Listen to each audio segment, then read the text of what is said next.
Charlie Kirk has been assassinated. Somalis have taken over the state of Minnesota and have engaged in mammoth, epic amounts of fraud. And we've elected the first Democratic socialist in the nation's history to be mayor of New York City. It feels to me like the entire world has gone crazy.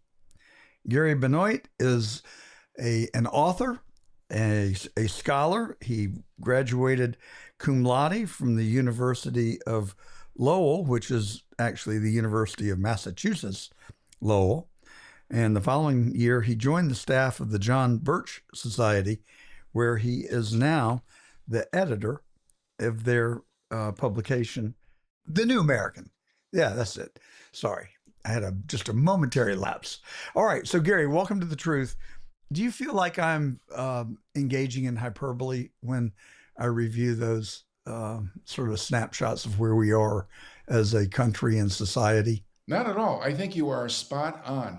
Is it cause for alarm? Yes. So I read the other day that when I was born, a long, long time ago, that the population of the United States was 90% Christian whites. Mm-hmm. Today, that number is 40%. Now, I know that we're on very shaky grounds here because I will be termed a racist just by asking the question. But is this big noble experiment that we've engaged in for the last 70 years starting to show fractures?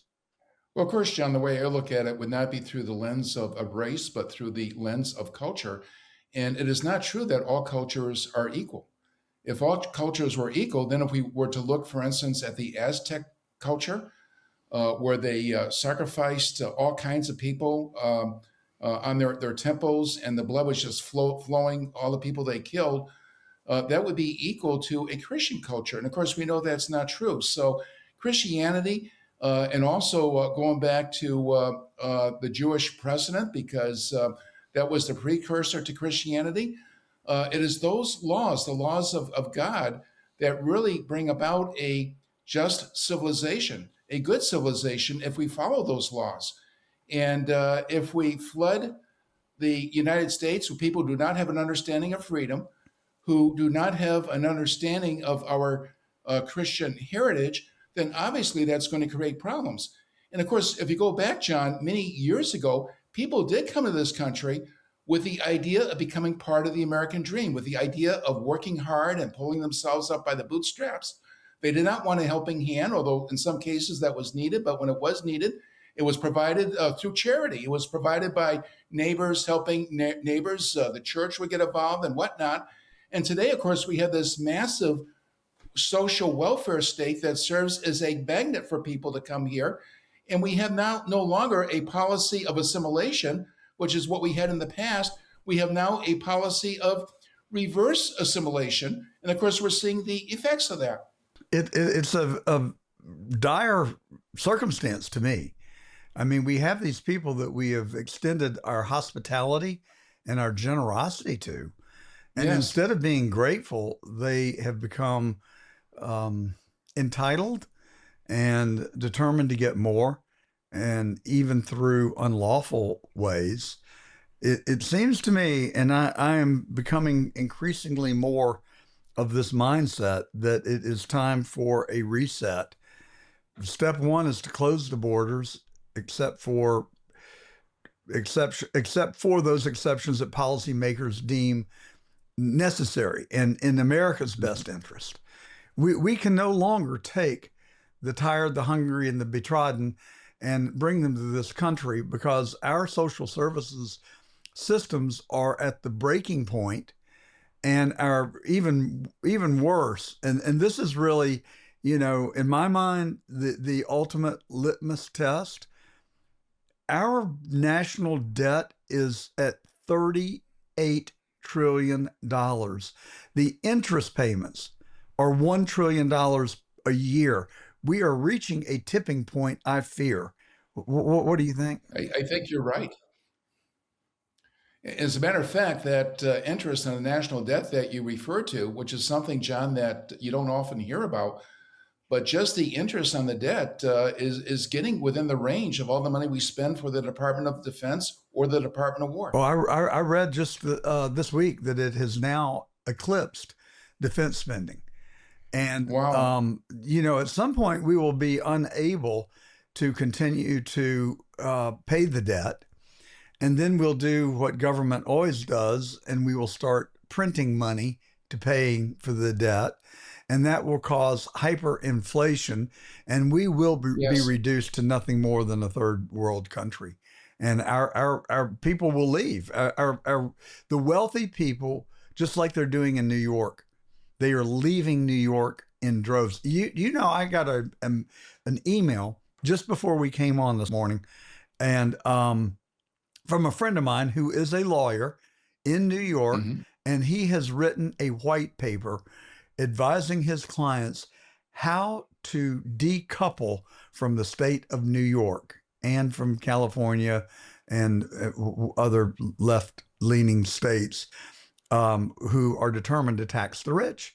And so that to me is just unprecedented. I mean, I've never seen a publication that is a guidebook on how to leave your state of residence and do so without financial repercussions brought on by the state. It's really quite incredible, John, that we have reached that point in the United States of America. But it also raises the question, what happens if the entire country goes down? What happens if a state such as Texas or Georgia or South Carolina or whatever, but the red states, what happens if they all become like New York or become all like New York City? And of course, that's the game plan on the part of the people who want to consolidate control. What happens if the whole world becomes a totalitarian state or totalitarian socialism? Where do you go then? What country do you go to if the people at the top have control of the entire world? And so it is very frightening. But the good news is that we can do something about it. And what we can do is to expose what's behind it and return to the Constitution. And that, in essence, is the program of the John Birch Society. Well, you have my 100% support. That is exactly, I think, it's not the right strategy. It's the only strategy if we're going to Yes. save this country, if we want to preserve it. And I'm not entitled, but damned if I don't feel like I have a right to demand that, because my father served in World War II. I have been a good contributing member of our society for 72 years. I've never been accused of a crime, let alone I've never been detained by the police. I've never been questioned by the police. I've had two IRS audits in my business, and I received no change letters from the audit. I'm not bragging. I'm not being boastful. I'm just Sure. saying, like you, I bet you could make the same statements. Yes, I can.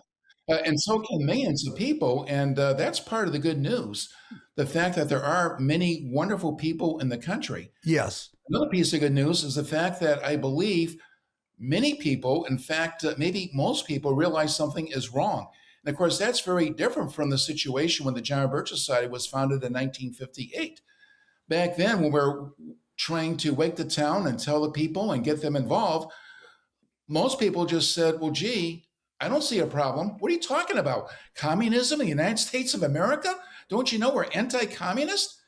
And of course, today that is very different. Today, as you pointed out, John, we have a democratic socialist, an acknowledged democratic socialist who's mayor of New York City, the largest city in the United States of America. So people do realize there's something wrong today. So the key is to explain what is behind it, to inform people about constitutional principles, and to get people involved in the freedom fight. And it can be done. I've managed a campaign for governor in Georgia in 1982. And this Hmm. big, very overweight gentleman named Matt Reese, who I was very fond of, he was a political consultant of national renown. I don't know if you remember, John Y. Brown won a absolutely dark horse campaign for governor of Kentucky, and his campaign was John Y. Brown means business for Kentucky. And that was Matt Reese's campaign. They just clobbered the opponents. Nobody saw it coming.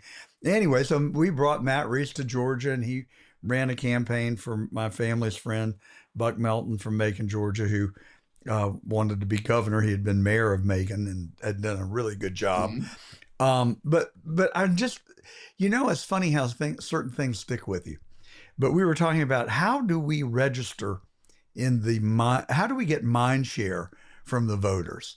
And Matt said, the problem is Susie broke curfew Saturday night. Johnny got an F in arithmetic on his report card. Mhm. Dad has got a difficult boss. Mom wants new curtains for the bedroom, and Dad said we can't afford them. And then you just go down the the hierarchical list of things that are important to the average person, hardworking, God-fearing, wonderful contributing members of our society. Politics and government fall somewhere around 11 or 12. And it's, my job, I think, and I think yours too, through the New American, is to help wake people up and shake them out of their denial. But a lot of people they'll tell me, well, why do you worry about all this stuff, John? Well, I'm sure a lot of people do not believe that individually they can do anything to make a difference. So I think that's part of the problem. A lot of people, I'm sure it's just wishful thinking that maybe the problems will go away. And a lot of people don't realize just how important this battle is. Not long ago, somebody I encountered at a restaurant who took my order said that she was not interested in politics. And my response was, well, you may not be interested in politics, but what if politics is interested in you? And that's where the problem is, because you can bury your head in the sand, you can try to ignore it. But if we lose our freedoms, if we lose our economy, our free enterprise form of government, in fact, we've already become very, very socialistic. If we lose everything, what's then? So part of it is people realizing just how important this freedom fight is. And part of it, again, is for people to understand there really is something they can do, because the bottom line, John, is that if we save our freedoms, it is not going to be done by somebody else. It's not going to be done by electing a particular politician, regardless of who that politician is. One politician cannot change things around, even a principal politician. It's not going to be by relying on an office in Washington, D.C. that may send out mailers and say, send us money and we'll solve the problem for you. We ourselves are going to have to solve the problem. And we have to do that in living rooms and meeting halls all over this great country of ours. And we have to inform the people. We have to get them involved. And if we do that, and if we create sufficient understanding so that people do know what's going on, the fact that we still have the Constitution gives us hope, because we can then apply the Constitution. We can then insist that those elected officials who take an oath to the Constitution, that they either abide by that oath or they will get voted out of office. And it's that simple. And that will bring about the great reversal, the great reset, or whatever you want to call it, to get back to the principles that made this country so great in the first place. But when you zoom out, and I mean way out into like outer space and look at the Earth, a lot of the things that we are seeing in this country that shock our conscience are actually happening in other parts of the world. London has become Yes. a very diverse city with a very large and strong Muslim and socialist form of government. And Paris, the most beautiful city in the world, looks more like San Francisco today than it does Paris. If you go to the Eiffel Tower, there are pickpockets and people that are scamming tourists, and they have homeless tents all up and down along the River Seine. And it's very sad to me, but it's also alarming that this does not seem to be a problem that is limited to the United States? Is it a global problem? And is it intentional, or is it just desperate people in search of a better life? Your thoughts? It is a global problem. There's no question about that. And going back to 1958, once again, the year Robert Welch founded the John Birch Society, he said at the time there was a conspiracy. And of course, that turned off a lot of people, but he said there was a conspiracy and that this conspiracy was working to destroy our freedoms. At the time, he identified that conspiracy as a communist conspiracy. And certainly there is a communist conspiracy, but over time, Robert Welch concluded that it was not just communists who were working to try to destroy our freedom and consolidate control for themselves. It was also people who were not necessarily themselves members of the Communist Party who were involved with this conspiracy. People in big business, people in big media, people in big government. And they were working to create the ultimate monopoly, which is total government. And so globally, these people work together, both communists and non-communists, to bring about more and more government, leading to total government, and more internationalism, leading to world government. And of course, when we were saying these things back in the 1960s and whatnot, and 1970s even, a lot of people thought we were crazy, specifically regarding the UN, because we said that the UN was intended to become a global world government, the seat of this global entity, this big green regime, you might call it, the way it's now connected to climate control, using that as a rationale to acquire power. So we warned that we had to get out of this world government trap. We had to get out of the United Nations. We had signs all across the country, get us out of the United Nations. And, a lot of people scoff, well, gee, isn't the United Nations mankind's last best hope for peace? But people, John, are not scoffing today. They're not saying this is ridiculous. More and more people realize that the fix is in, that the fix isn't at the top, and we do have to do something about it. And but the key, I think, and the big problem the John Birch Society has today is no longer saying, well, we're not crazy, no longer saying there is a problem, because people realize that the big problem we have today is getting people organized. We have to get people involved. And the solution is so incredibly simple. The solution simply is the truth. And for that reason, John, I love the name of your program, your You. Truth National Podcast. It's just wonderful. But if people are informed, if they know what the truth is, and of course, truth is a superior weapon. It's much more powerful than the false substitute of falsehood that the people who are working to destroy our freedoms must rely on. So if we educate the people, inform them sufficiently so they understand the principles of good government, we can turn these things around. And of course, as you indicated, John, when you talked about what you have seen in other countries with pickpockets and whatnot, and the decline of morality, of course, that is a huge problem too, and that also has to be solved, because unless we get back to God and God's laws, we will lose our freedoms regardless of what we do politically.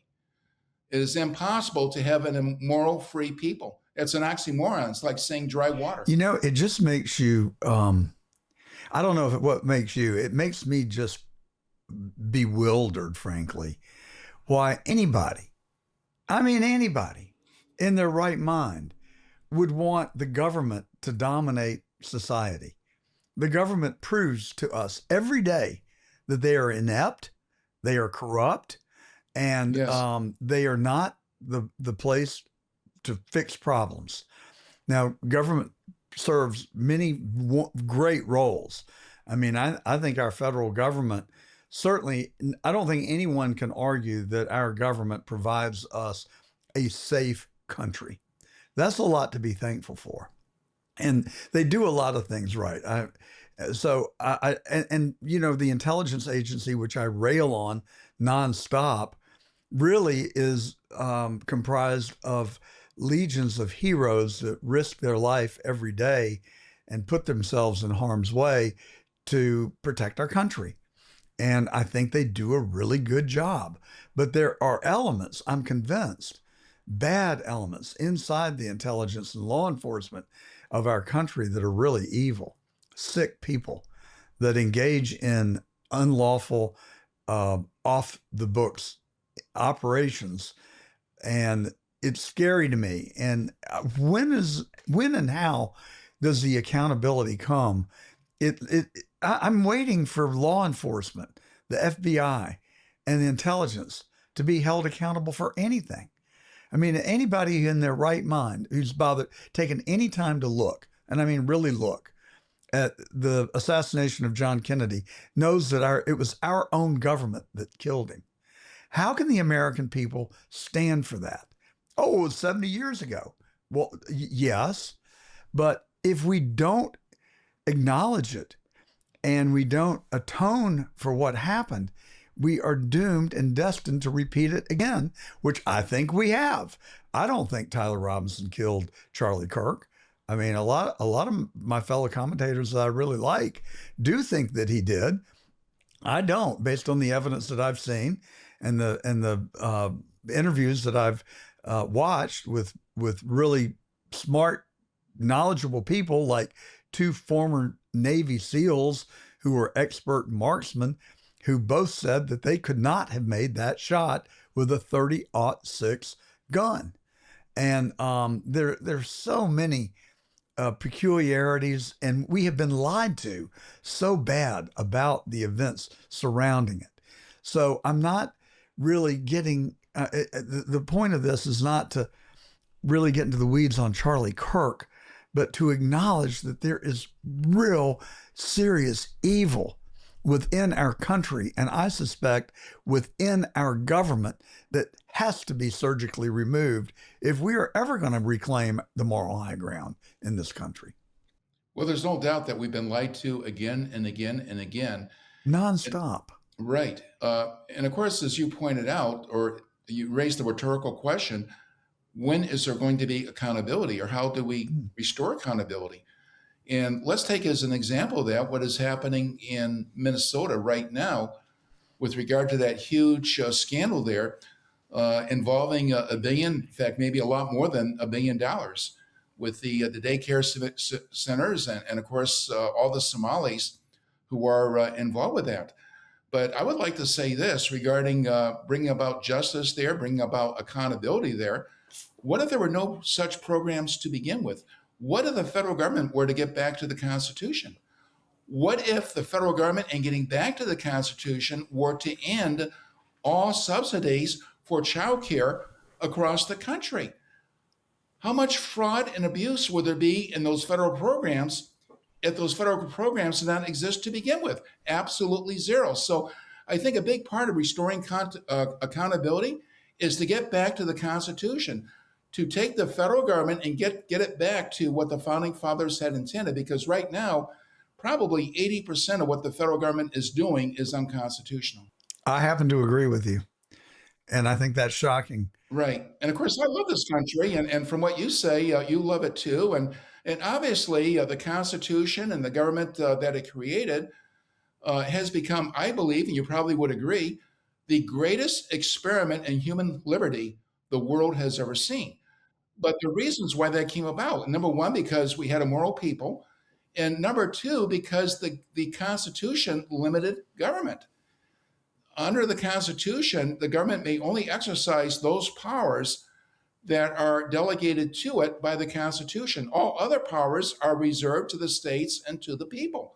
And in our form of government, we have a federal system. We don't have states that are provinces of a national government, of a central government. We don't have that at all. We have states that themselves are sovereign. So we have, you might even describe it as compound republics, because we have republics within a republic. And so this wonderful system that the founding fathers created brought about a government large enough to protect our freedoms, but not so large that the government itself threatens the freedoms it's supposed to protect.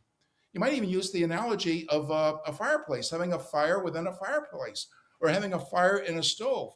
And a fire can be a very good thing if you use it to heat your food, to cook your food, if you use it to heat your house. But what happens if the fire gets out of the fireplace and burns down the house? What was once a good thing is now a very bad thing. And that is what is happening to our government. A government designed to protect the people, and that has been so helpful in bringing about this great experiment of liberty, by allowing people to produce, allowing innovators to innovate and whatnot, that government increasingly is becoming an oppressor. But it's not too late to turn that around because we still have the Constitution. We nearly have to become educated and insist that our politicians follow that Constitution. Well, I mean, I just don't know why anyone would want to live with big government.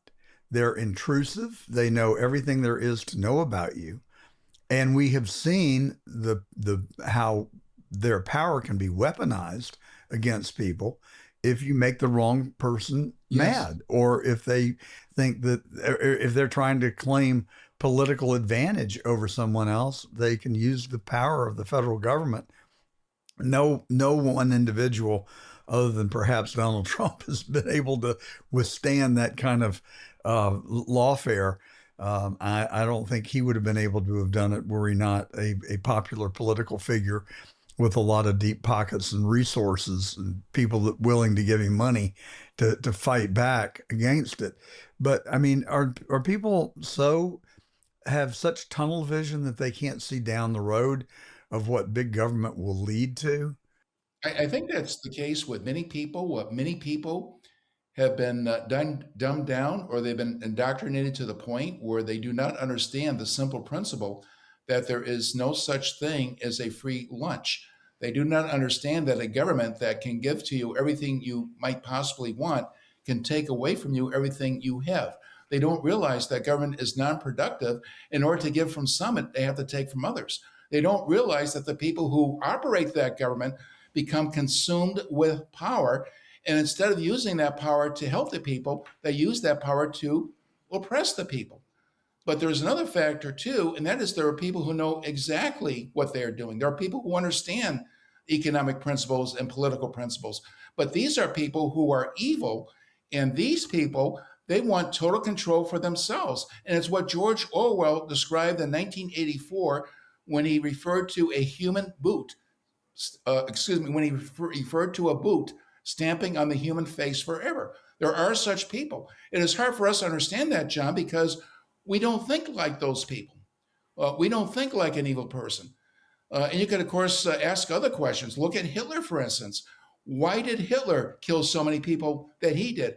Why did Stalin do what he did? Why did Castro do what he did? And so forth.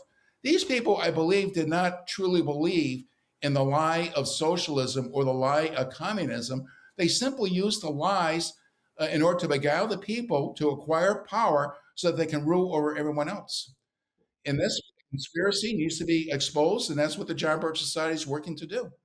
Well, Venezuela and Cuba actually are perfect examples of what you're saying. Venezuela 50, 60 years ago was one of the wealthiest nations in the world. Their oil reserves are the highest of any other country in the world.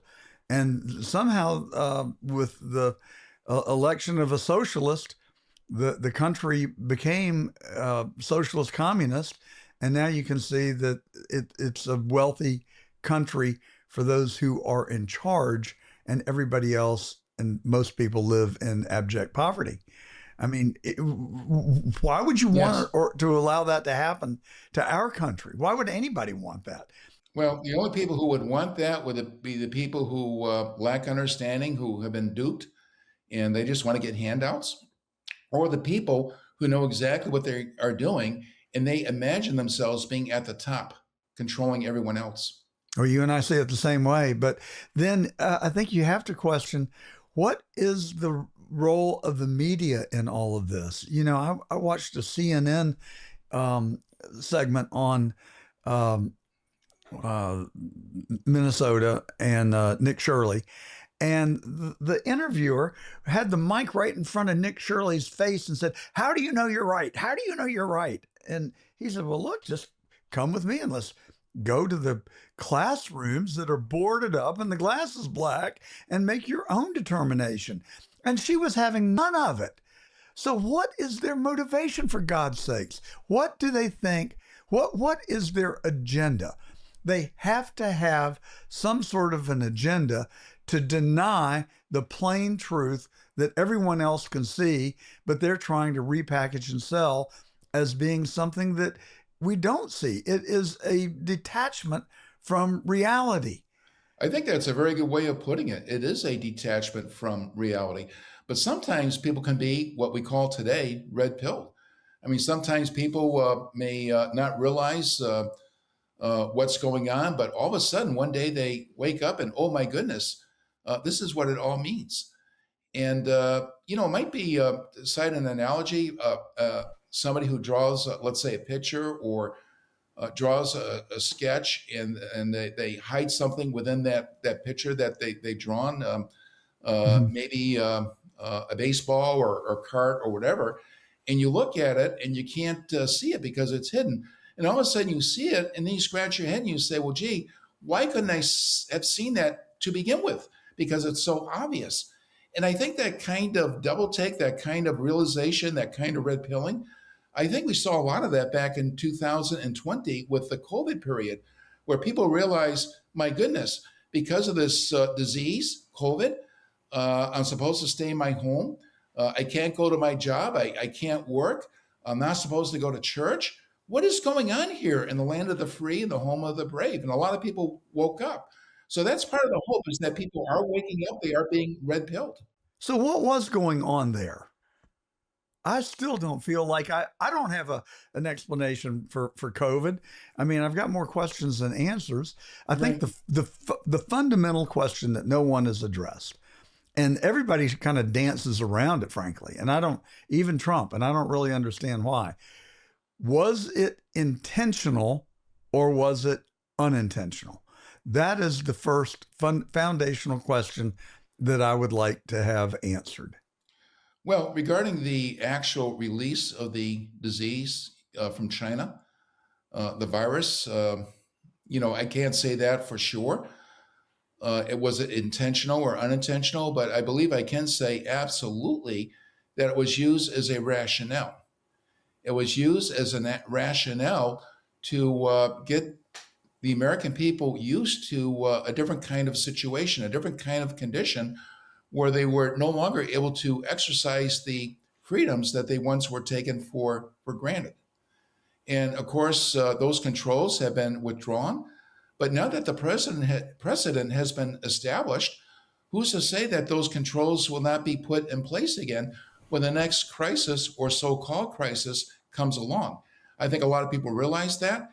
And if we had another virus today where people were told to stay in their homes, to wear masks, even when they're outside, to not go to work, to not go to church and whatnot, I think there'd be a lot more resistance to that today than there was in 2020, don't you? Yes, I do, and that's a good thing. I think Gary, and I love our conversation. You and I are kindred spirits. Thank you. I think that what we do know, I think what you put forth is a theory, and it is a very plausible theory. I think an equally, uh, I don't know, plausible, a theory that I'm willing to and would like to receive information on. We were lied to initially on where the virus came from, so we'll start there. Oh, it was a Mhm. bat cave 2 hours from Wuhan. Wrong. That was a lie. It came from the Wuhan lab. And Yes. we know that Anthony Fauci had dealings with the Wuhan lab. And we knew and know that our own government participated in the funding of the Wuhan Yes. lab and hence the coronavirus. So that's really the extent of what we know, except there was one lady who was a pretty senior in the Wuhan lab, and she started to talk, and Hmm. she disappeared and has never been seen since. So, what did she or does she know that we were deprived from learning, and why? That's why my antennas are up. I know that you know the Chinese don't value human life. They've Yes. proven that because they've committed genocide against their own people. Um, and they also despised and hated Trump because he was the one U.S. leader who had stood up to them and was pushing back on a lot of their aggressions. And so, could they have unleashed this on the world for political reasons to get rid of Trump? That is a theory. As I am expressing the theory, I almost feel like I sound like a crazy person. Who could be that savage, that heartless, that just absolutely demonic to have done something like that? I've lost 8 friends from COVID. And Wow. so it was real. Um, and it was like nothing we've ever experienced before. Right. Well, that's true, but you do have to ask yourself as well, of those 8 friends, how many died because of the disease itself, or how many died because of the COVID protocols? Well, I can tell you that I believe that 2 of my friends who were in very good health, not Mhm. perfect health, but good health, one of them in his 80s played tennis every day of his life. He was one of the top amateurs in the country, one of the second top amateur in his age group in the country. And the one thing that, and then a guy that was a little younger than I am, who I believe was in good health. Um, both of them had all the shots as well as the booster shot. The younger of the two died after having had a pretty severe stroke, and the other gentleman died after having had a stroke walking out of a movie theater, fell and hit his head, and couldn't survive it. So those are two just anecdotes that reflect on what you're saying. Right.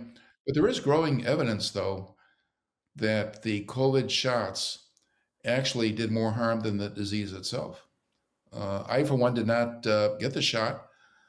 I would not do it. I did get COVID, but fortunately, I was able to get ivermectin, and that made a huge difference for me because I was very sick. Well, I wish you and I had spoken earlier. My instincts were telling me, don't take the shot.